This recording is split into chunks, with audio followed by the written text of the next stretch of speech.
everybody. Today I wanted to talk about a concept that I've been thinking about for a long time now, and um, and that is supercharging a vacuum engine, or in other words, the same thing as forced induction on a real life combustion engine, except considering that a vacuum engine does not use combustion, it uses suction to rotate. It'll be the opposite of forced induction. It'd be forced exhaust, I guess. But basically, it's going to be using the power of the engine to force more power, or to force more vacuum power into the engine. And I'm going to be drawing a little bit of a explanation on what I mean. So hopefully, if you have any ideas, you can leave a comment down below, and I will read them and take your suggestions, because as of right now, I have postponed the Inline 2 version 2 because of the fact that I recently picked up on this concept, and I feel like I am determined to make something like this and actually supercharge a vacuum engine. So what I'm going to do is I'm going to briefly explain what I need to do in order to do this, and I'm going to draw it out on this piece of paper. So let's get into it. So basically, this is the schematic that I've come up with for the supercharging concept. So obviously we have the engine, which is placed right here in the center, which is being powered by the vacuum here, which after that gets through the throttle valve, which is this thing here. Now, what we have going on is we actually have the flywheel as a pulley coming out of the engine, so when it's turning over, we have the flywheel spinning as well.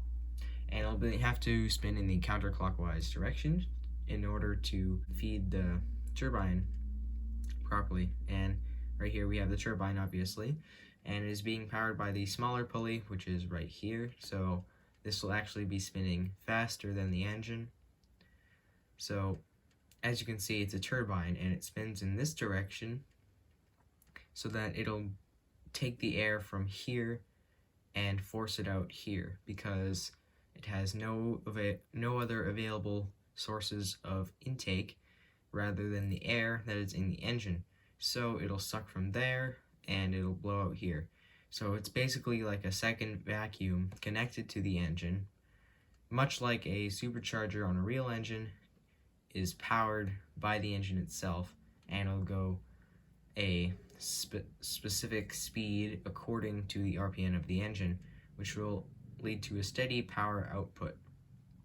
So as you can see, it sucks out before the actual throttle valve, so this bypasses the actual throttle valve.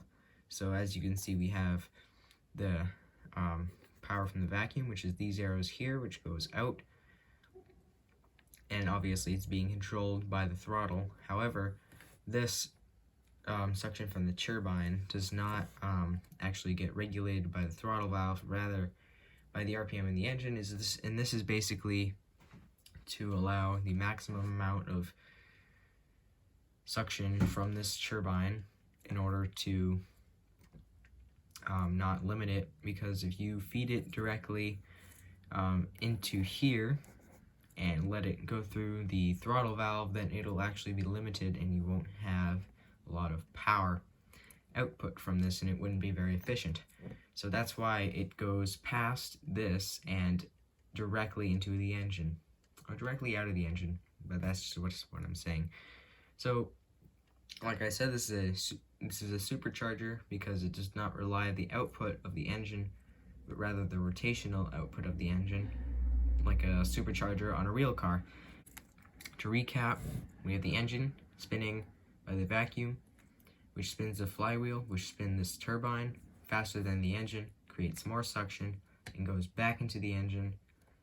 And in addition to this vacuum power, we also have the vacuum power from this turbine. So basically that's my concept. If you do have any questions or suggestions, don't be hesitant to leave a comment down below, as I do read the comments and I answer all your questions. So like I said, this is just a concept, and I will be trying to build something like this next. So like I said, I postponed the actual inline 2 version 2.